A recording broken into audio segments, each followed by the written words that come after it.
Hi, I'm Jack Attridge, and I'm with the Marblehead office up here on the coast, just north of Boston in Massachusetts. And Marblehead is a pretty amazing community, and it's hard to talk about my involvement with local nonprofits like the Marblehead Museum without explaining a little bit about Marblehead. Marblehead has the largest concentration of pre-Revolutionary war homes in the country, and it has a fascinating history. One of the unsung heroes of the American Revolution was a fellow by the name of Jeremiah Lee. Jeremiah Lee was the wealthiest person in Massachusetts and likely in the colonies, and had 21 ships that sailed from fishing to the trade business.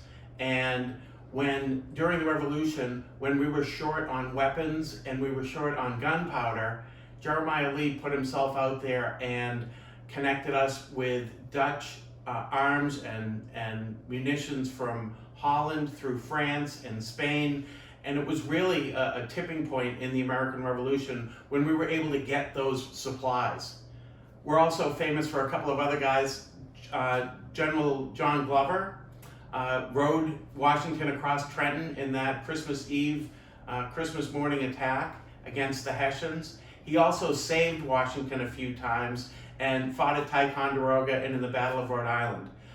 Patrick O'Donnell wrote a great book called The Indispensables, which I know I've given a copy to Bill, and I hope you all read, about the indispensable men of Marblehead.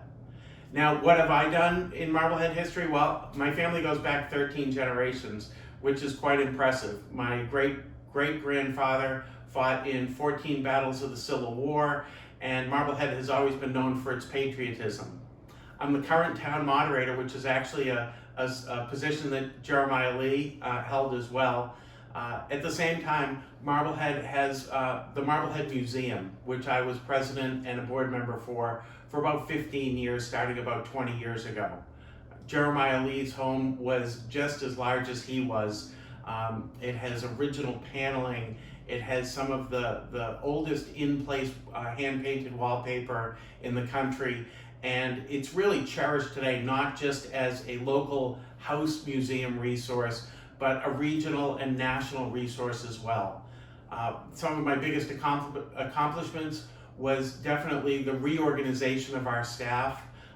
Most recently, we've purchased a building next door, which is considered to be the slave quarters and Lee's brick kitchen.